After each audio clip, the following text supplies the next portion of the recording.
Welcome everyone to History Happy Hour, National Native American Heritage Month. My name is Allison Espindola. I'm the Events and Rentals Coordinator here at the Idaho State Museum.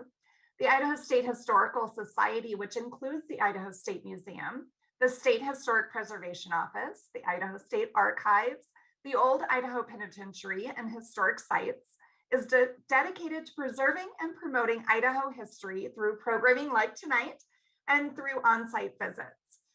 We offer dynamic and engaging programs that serve Idahoans across the state, and we have done so for more than 140 years and look forward to many more years to come. I do want to also specifically thank the Idaho State Historical Society members who are joining us tonight. Thank you so much for your support so that we can continue to offer what we do for Idaho. And now, if you are not a member and are interested in how to become one, please visit our website at history.idaho.gov. Before we get into this incredible conversation this evening, I do want to ask those of you that are joining us tonight a quick question. I would love to know where you are joining us this evening from. So this is a perfect time to open up that chat, share in the comments where you were at this evening. While you were typing away, I do want to also let you know that this is the place to also write your questions in. So if you have any questions throughout the evening, put them in this chat area. And at the end of the discussion and the conversation, I will ask those questions out loud, and we will try to get as many as possible answered tonight during our time together. But thank you so much. Oh my goodness, so many people chiming in from all around. Thank you. Let's go ahead and get started this evening. You can keep putting it in there. I'd love to hear where you're all from. But we'll get started. So since time immemorial, the story of the Coeur d'Alene tribe of Northern Idaho has been told in song and dance. It is spoken in their own language and shared in both celebration and in hardship. Today, the tribe continues to sing, dance, and tell their story. Tonight, we have a change in panelists. Joining us this evening is LoVina Louie, and she will be sharing about the Coeur d'Alene tribal history.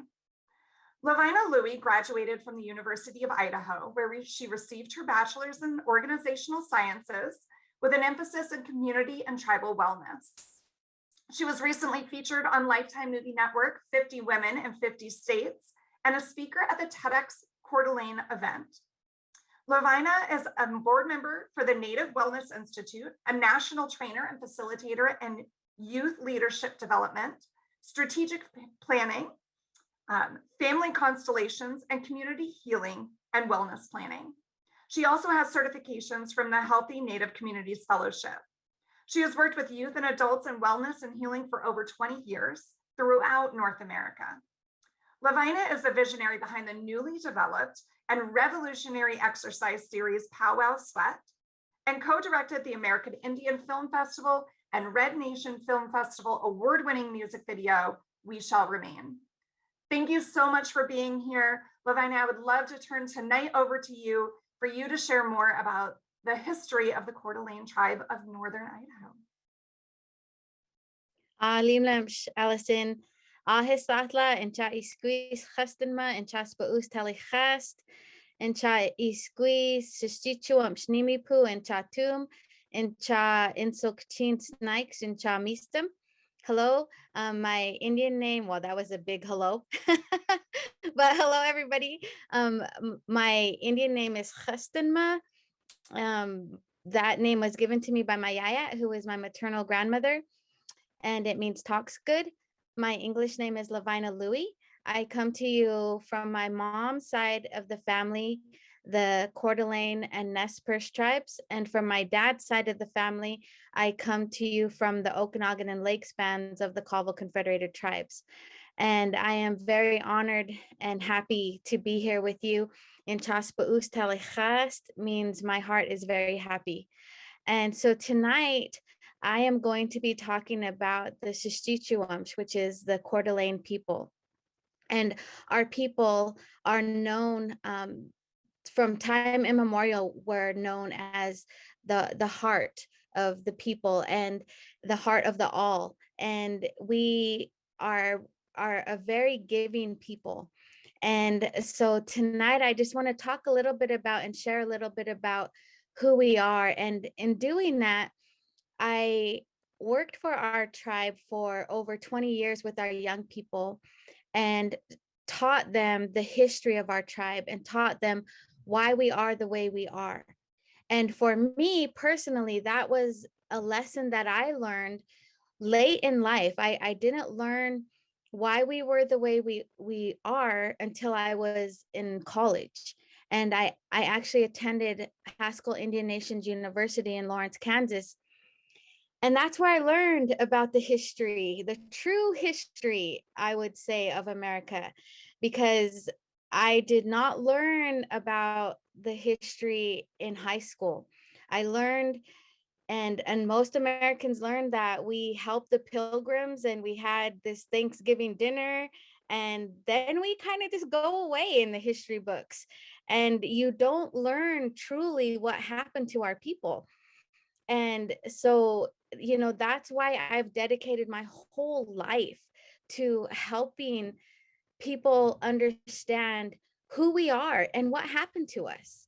So the way that I'm going to do this is, I just want you to take a moment though before we start. And I want you to think about this land. I want you to think about Idaho before contact. I want you to think about the picture that I have in my background is of a sturgeon nose canoe, and it's Lake Coeur d'Alene. And imagine our people, what we would have looked like with our beautiful long hair, our buckskin dresses, living off the land, hunting and fishing and canoeing, and the beauty of gathering the roots and the berries and the medicines. And just take a minute to think about what it would have been like before contact. And for me, when I think about that, I feel love. I feel the love between a grandmother and a granddaughter, between a grandfather and his grandchildren, between a father as he teaches his son how to shoot a bow and arrow, how to make a canoe, as mothers teach their daughters how to tan hides and cut elk meat and deer meat and berries and roots and make baskets, the beautiful baskets that our people made. That's what I think of, and I feel the love of my ancestors. And I know that they prayed for me to be here. They prayed so that I would be able to live and breathe in 2021. And so what we're going to do is I'm going to share a video, and Allison is going to share this video. And the video is titled "We Shall Remain." And it tells the history of our people, but it also tells the resiliency of our people. Limlemsh in Chaspaus Talichast.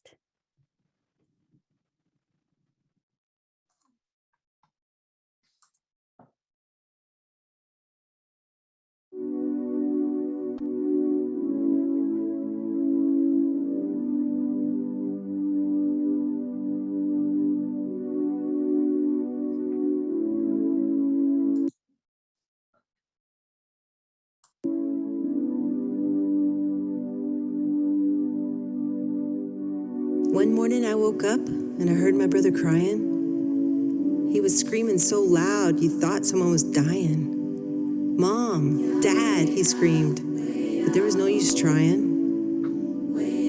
They weren't around. I ran outside and saw he'd had a pretty bad crash. His bike was in the ditch, down his arm a bloody gash. He looked so pitiful, just sitting there in the dirt amongst the trash, crying, "I want Mom and Dad." I picked him up and started running toward my uncle's up the way. It started raining and got real dark. You could barely tell it was day. My brother cried and asked, "Sister, where's Mom?" I didn't know what to say, when the truth is, I don't know. When my uncle saw us coming, he ran into the yard. He took my brother from me and he held him in his arms.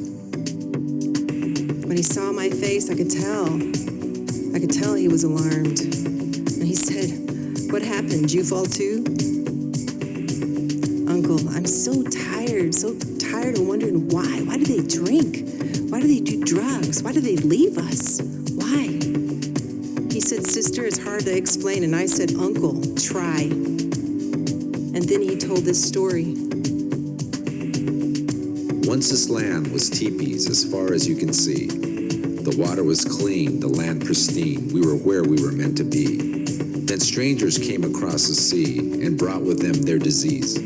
Our people cried and prayed and sang, but it brought them to their knees. We will rise up from the darkness. We will overcome the pain. Warrior spirits live within us. We shall remain. Imagine that your family, and most of all your tribe, what if most of everyone you love suddenly got sick and died? And before you even had a chance to bury them and mourn, the strangers came and took away the land where you were born. And you wondered if your parents even cared as they stole you and your brother away, or if they'd been so beaten down they had nothing left to say. And then at school, they cut your hair and beat you if you spoke the language that Creator gave our people when earth awoke.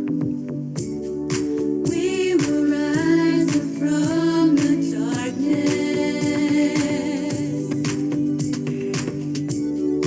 We will overcome the pain.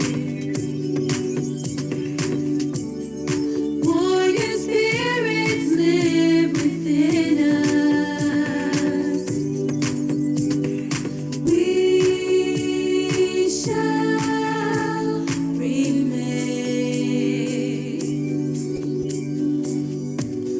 Sister, I'm not trying to tell you that your mom and dad are okay, or that they are not responsible for the choices that they've made. But you see this bloody wound on your little brother's arm. If we don't clean it, it won't heal, and it'll do all kinds of harm. Those deep wounds of our ancestors still bleed within our hearts. When we remember all they've done, that's where the healing starts. So every morning when you wake, you pray this prayer out loud. Creator, help me live in a way that would make my ancestors proud. We will rise up from the darkness. Don't you forget this. You can be anything you want to be. We will overcome the pain. Just work hard, never give up. Perseverance is the key. Warrior spirits live within Strength, us. dignity, honor, that's all in your family tree. So hold your head up high and know that. We shall remain.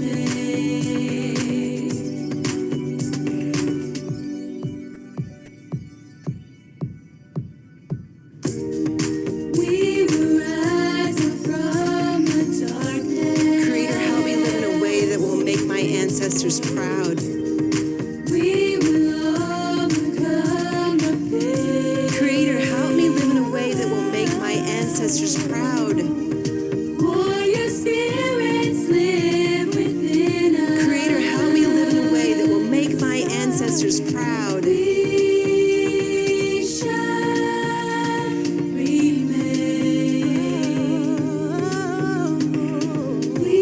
Little brother, we will rise up from this darkness. Little brother, we will overcome the pain. Remember, warrior spirits live within us. We shall remain.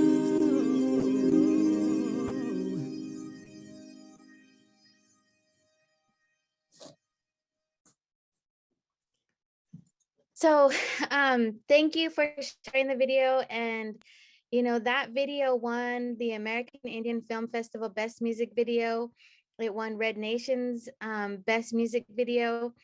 And it tells our story in 6 minutes, but it also tells the resiliency. It tells that that even though our people suffered through the epidemics of smallpox and scarlet fever and our land being taken away, our waters, our tribe, the Coeur d'Alene tribe was completely removed from the water. Our reservation has no attachment to the Coeur d'Alene Lake, which was our lifeline. The lake was the center of our tribe. And so, when you think about that, and for me as a Schitsu'umsh, as a Coeur d'Alene, as a Perce, as a Colville, when I understood what happened to my people, especially what happened in boarding schools, and many of you may have seen that all across the United States, all across Canada, they are finding children in these boarding schools. And these three women in this picture attended boarding school at St. Mary's Mission. They were beaten for speaking their language in these schools. And when I think about what happened to my ancestors, it's very difficult. And so I'm going to go through some of these slides because we went through that. But what I want you to think about for a minute is that, how would you feel if the federal government came in and took your child and put them on a train, or took them to a school at 5 years old, and you had no say in it? That's what boarding schools did in America and in Canada. They transformed the children from what they traditionally wore to contemporary. And all across America, they said to kill the Indian and save the child. That's what the boarding schools were created for. And I didn't learn about boarding schools until I went to Haskell, until I went to an all-Indian college. And that's where I learned about the history of America. And all throughout the books that I read, you've seen statements that said that the only good Indian is a dead Indian. And so there's a lot of history of not only the boarding schools, but reorganization, termination. 109 tribes in America were terminated and were no longer tribes. Many people were sent on relocation to my mom and all of her siblings. There were 9 of them, were sent to Chicago, Illinois during relocation. And in Chicago in the 1950s, you could only be Black or white.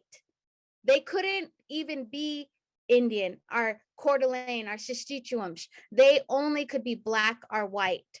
And so when you think about, the melting pot of America, that's exactly what the Relocation Act was all about.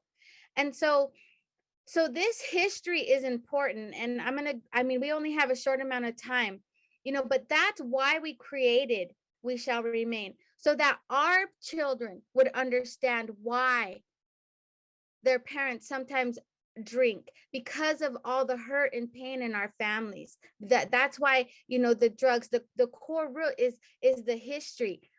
And so if you're hearing this presentation, share that video, because America needs to know what happened in this country to our people. And for us as Coeur d'Alene people, we're trying to bring back our traditions and our culture, our language, our baskets, our art, our stories. We're trying to bring those things back.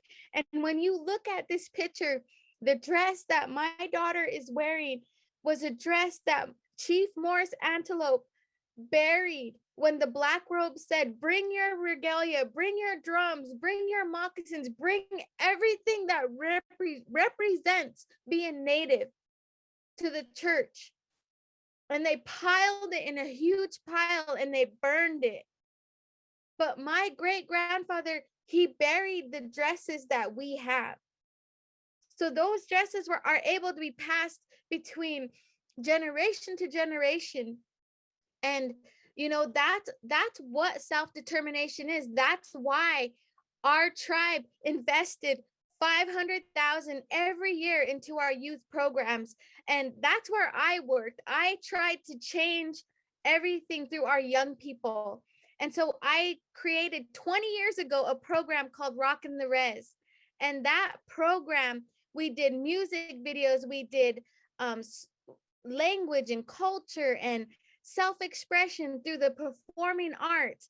And as our children, and I just want to go back to this for 1 second, because as our children, as you've seen our kids and We Shall Remain, as you looked at those children, many of them have their bachelor's degrees, their master's degrees. They are successful and they are contributing to the health and welfare of the Coeur d'Alene tribe. And so when you think about that, and you think about, that we are rebuilding our families, we are rebuilding the love, the connection. Many of our people have struggled to be able to say, I love you, because of those boarding schools. But more and more in our communities, you're hearing our people say, I love you. And our tribal leaders throughout history have given to our young people. And so 20 years ago, when I started Rockin' the Res, I wanted to help our young people heal. And so in January of 2021, we opened a $20 million Boys and Girls Club just for our kids. That's the commitment that our tribal leaders have to our youth, to our wellness, to our well-being, to our culture, to our language. Our tribe has been able, and I went the wrong way, but our tribe has been able to have programs like the Chest Life, which is to bring back our traditional ways of eating, our traditional foods, and bringing back the exercise of, going out and digging roots and getting water potatoes, and, all those traditional things that were lost, we're bringing them back, right? We're trying through our foods, through exercise, through as many ways as we can, through digital. This is a program that our tribe developed called Powwow Sweat. It's an exercise program. There's communities all across the United States that have been able to do Powwow Sweat. Like, you can find it online, you can find it on YouTube, and kids are learning how to powwow dance because of Powwow Sweat.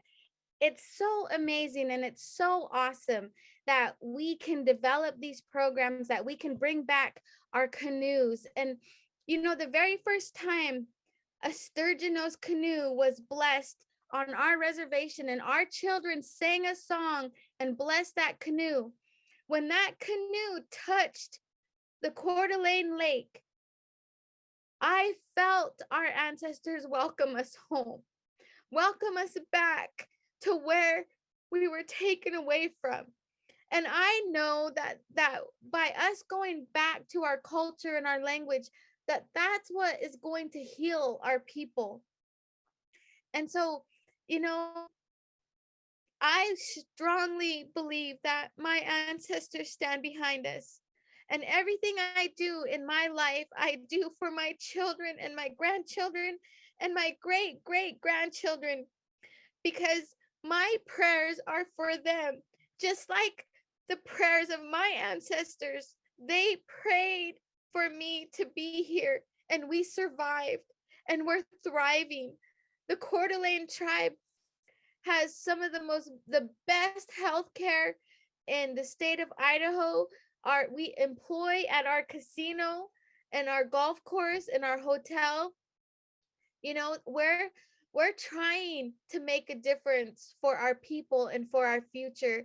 And I'm just very grateful and honored that I could be with you guys today to just share. I feel like, it was really rushed, but I'm just grateful that I could share that, from our tribe and for our people. And so I want to make sure I leave enough time for questions. If anybody has any questions, Allison. Yes. Oh my goodness. Thank you so much for covering such an incredible amount of information in such a short amount of time. And the video is outstanding. And really that introduction that you provided, I think that is awesome. We do have one question that came in about how can we white people be better neighbors? Wow, that's a beautiful question. And, I think, and I want you to know too that, I don't want you to feel bad because it wasn't you. It was, it was our ancestors that had these big fights but I think to be a better neighbor is just to be understanding, is to share, share the videos, share with people. One of our wellness center director, Cheryl Wexel, she always stands up for us because people have misconceptions that we get government checks and we get a monthly check, and there's all these different stereotypes. And so just learn, like, you being here today is being a good neighbor. Thank you. And that does lead really nicely into the next question of how can people learn more about the Coeur d'Alene tribe of Northern Idaho and more about tribal traditions and histories? Well, you can there's a lot of information online. We don't have our own like cultural center. I know our tribe is in the process of trying to build one. But just come to our reservation and meet us and get to know us, and that's how you can do it. Thank you. We have powwows too. Like I mean, with COVID, that stopped a lot. But we did have powwows, and that are open to everybody. If you see that, then come out. Thank you. Another question is, can you talk a little bit more about the traditional skills that are being taught to young people? Yes, we are our tribal school in De Smet they're teaching our kids about traditional medicines. So our kids are learning how to go out and gather rose hips and all the different Indian medicines that our ancestors used. We are starting to bring those back. My whole family just had COVID like not very long ago, and we used those Indian medicines, and that's what helped us like get through that with the teas and all the we use a lot of those medicines. And our tribal schools we're teaching our kids how to build canoes. Like the canoe you see, I mean, that picture looks like it's from a long time ago, but Emmett is like 18 years old, and we've had 3 generations learn how to make canoes. Our tribe now has like more canoes than any other tribe on this side of the mountains. And there is actually a question about those canoes. Do you call them sturgeon canoes? Sturgeon nose canoes. Sturgeon nose canoes. Yeah, Okay. sturgeon nose, because they were built like the sturgeon, the fish, and they're beautiful. If you have never seen a sturgeon, and we were taught by Dr. Sean Brigman. So our tribe actually had to ask the Spokane tribe, who was Dr. Sean Brigman, and these are they're a traditional contemporary canoe, but traditionally they would have been made out of bark. They're beautiful canoes. It feels like you're just floating on the water. So traditionally with bark, are there other materials that traditionally were used and maybe aren't used now? Or Yeah, well, I mean, it was bark. There were we used all different kinds of trees and roots and like bear fat to like seal it. And our tribe had over 200 different kinds of canoes. I mean, we used, and then and there's not very many tribes that have like water potatoes. That's a unique food to the Coeur d'Alene and Kalispell tribes. and what is a water potato? So a water potato is in Lake Coeur d'Alene, at the kind of near the shore. You go in and you you can if traditionally we would have been barefoot, but they usually aren't ready until October. But you go in, and now they use shovels and they use all the contemporary stuff, but you would just put your feet in the mud, and then you would feel these little tiny they're like bulbs, and they don't look like potatoes like regular potatoes, but we call them water potatoes. Squeak it. I have a hard time saying that word, but anyways, they're like about maybe this big, if you can see that. And they're like just little bulbs, and they're really good. And we fry them, or you can bake them and just put them in stews. You can use them like kind of a potato. So that is definitely connected very deeply to Lake Coeur d'Alene. How else did you use the lake? Was it fishing, swimming, just visiting? Yeah, it was definitely, what right now, because of the introduction of pike, like our tribe invests millions and millions of dollars to try to remove pike out of Lake Coeur d'Alene because they're eating all of our traditional trout and the different fish that we traditionally ate. They're just like wiping them out. So our tribe invests millions of dollars to try to bring back our traditional, and we're even trying to bring salmon back into our rivers. So we had a salmon release at Hangman Creek, which it was amazing to it's almost like we're being revived, when you see salmon. Like all the tribes are trying to bring salmon back, but the dams block them. So fishing was a huge part of our diet. And like when you think about that, there were nets that were made.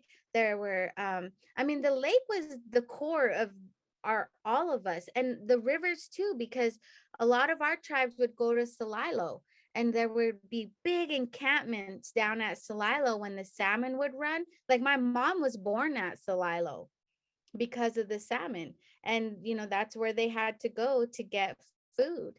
So yeah, the lake was our life. Wow. It sounds like it definitely played a huge part in traditions, food, and your life as well. Fantastic. Well, I know we are a few minutes over time, so I don't want to hold you up any longer, but thank you so much. Thank you for everyone joining us tonight. LoVina, thank you for everything that you shared and for being able to pull that all together in such a short amount of time is incredible. I feel like we could have talked for hours more tonight. For those of you that are joining us tonight, thank you again. The Idaho State Museum is committed to providing opportunities like this to share with you while at home or at one of our sites. One way that we do that is by finding out more about you. So in just a second, we're going to pop a quick survey into the chat.